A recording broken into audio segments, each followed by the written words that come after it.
Je suis fils de pasteur et petit-fils de pasteur aussi. Je suis né dans le Seigneur et j'ai pas eu non plus de grandes à traverser, mais j'en ai eu quand même. Et au début d'écrire ce témoignage, je voulais commencer il y a environ 3 semaines, mais je savais pas du tout quoi dire. J'avais l'impression que je me connaissais pas.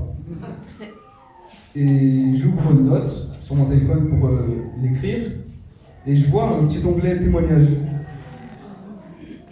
Je l'ouvre, je le lis, et en fait c'était tout moi, et je l'avais déjà écrit il y a 2 ans.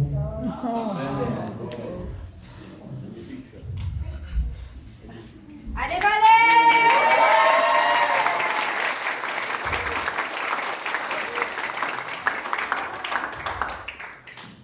Et quand je l'ai lu, je me suis reconnu direct. Je l'ai un peu approfondi et j'ai remercié Seigneur parce que je ne savais pas du tout quoi faire. Et donc, dans ce témoignage, j'avais mis comment il y a 2 ans, du coup, je pensais mal de moi, mais mal, c'est vraiment mal. Je me disais des choses à moi-même et je sentais que je disais la vérité. Je disais sur moi, je suis nul, je suis moche, je suis gros, je sais rien faire. Et je me disais quelque chose dans le genre.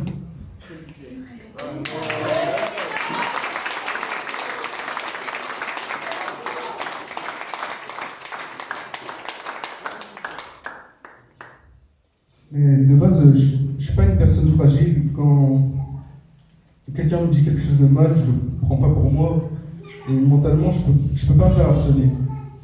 Mais quand quelqu'un disait quelque chose sur moi que je ressentais déjà, ça me rendrait encore plus triste et ça me faisait très mal.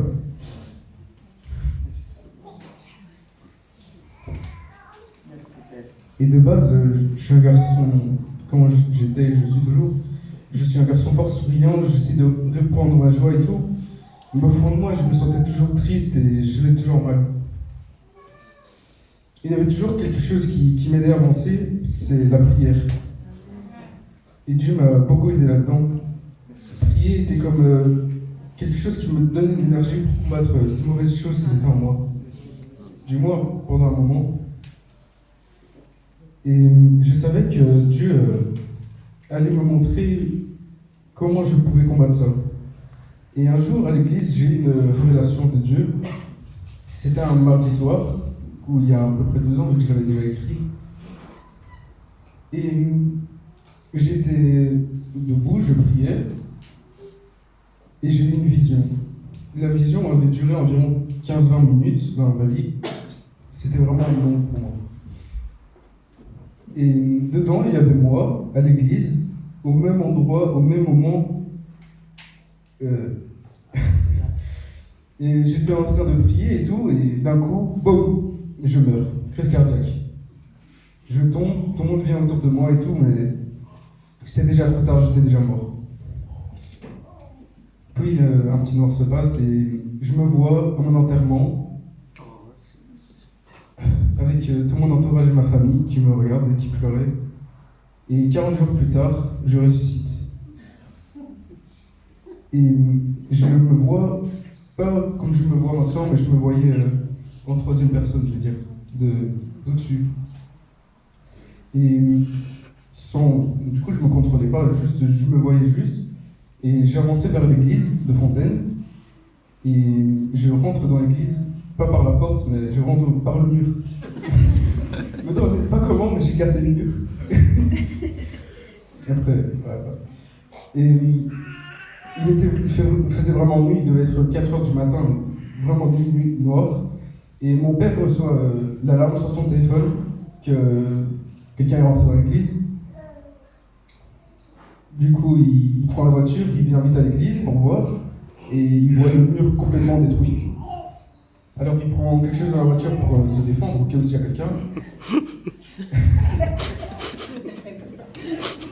Il rentre dans l'église, et il cherche un peu comme ça à l'entrée pour voir s'il y avait quelque chose, mais il ne voyait personne.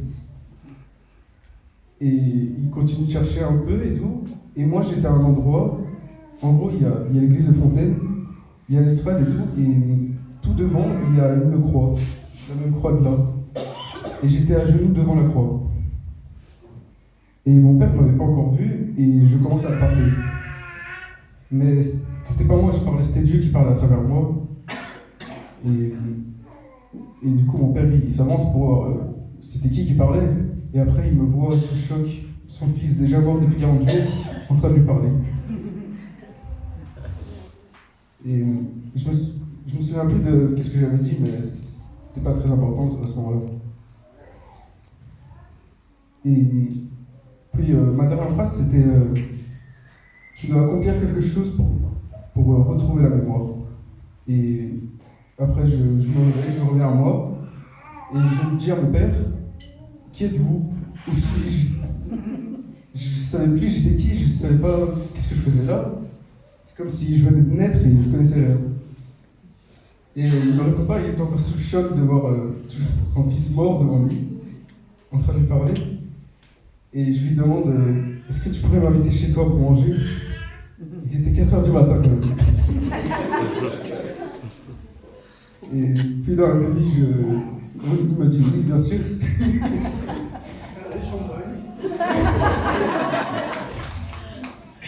Puis je reviens à moi, et j'étais sous le choc de ce que j'avais vu, et je regarde sur mon téléphone, il était quelle heure? Il était 20h50, du coup, vers la fin de la réunion. Et je commence à prier pour ça, je demande, Seigneur, dis-moi, ça signifie quoi ça? Pourquoi j'ai lu ça? Et c'est quoi ce message? Après la réunion se finit et tout, je vais dans la voiture, et j'attendais mes parents dans la voiture, j'étais tout seul. Et je continue de prier, et là j'ai une deuxième vision. Je me vois sur des cadres, dans des photos, sur des murs. Et sur mon visage, j'avais, j'ai pas mon téléphone, mais une lumière blanche qui cachait mon visage. Et en gros, ce que ça voulait dire, c'est que j'ai réussi à accepter Dieu, et il m'a montré que je suis réellement né de nouveau. Comme il est écrit dans la Bible, que l'eau est le symbole de la mort, en rentrant et la vie en sortant. J'étais mort et j'ai ressuscité. Et Dieu était là et c'est lui qui contrôlait ma vie. Il parlait à travers moi. Il faut quand même pas oublier que ce témoignage, je l'ai écrit quand j'avais 14 ans et c'était un peu le bazar dans ma tête à ce moment-là. Et je voulais parler de quelqu'un en particulier qui, à ce moment-là, quand je me sentais mal, il me demandait comment j'allais. Et cette personne, c'est Grégory.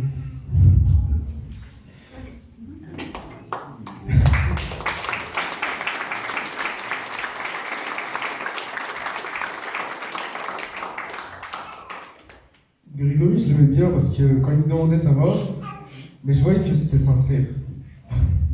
Je voyais qu'il voulait vraiment me le demander. Et il était toujours attentionné, gentil avec moi, même si j'étais petit. Et je voulais te remercier infiniment pour ça, Grégory.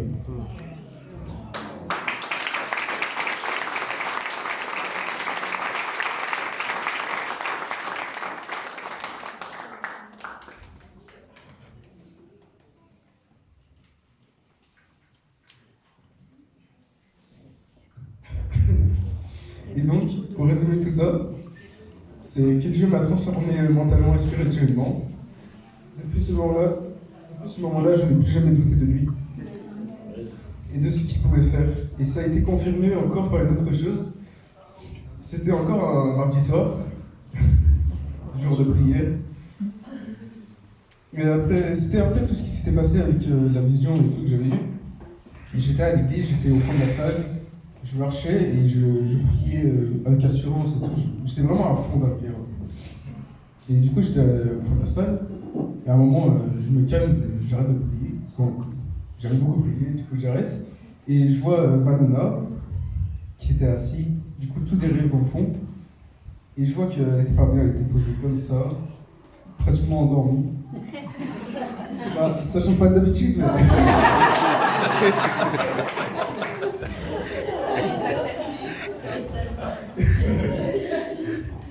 Et je la vois comme ça, du coup je m'approche d'elle, je pose 2 mains sur sa tête et je lui fais un petit bisou. Voilà quoi, normal. Puis je rentre chez moi et tout, il se passe rien de spécial. Le lendemain, tout se passe normalement. Je rentre de l'école, du coup c'était un mercredi midi. Je vais chez ma nonna et elle pose une question à mon frère, elle me dit Mathéo, c'est toi tu as posé tes mains sur ma tête pendant la réunion hier soir?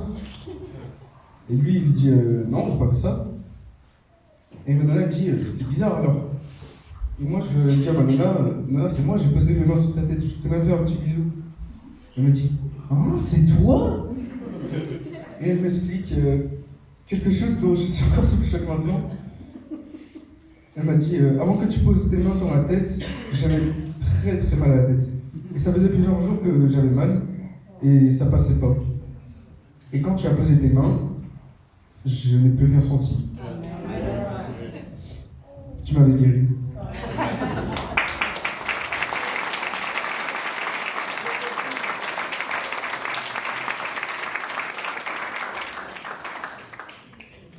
Ce qui est plus fou, c'est que je l'ai même pas ressenti. J'ai juste une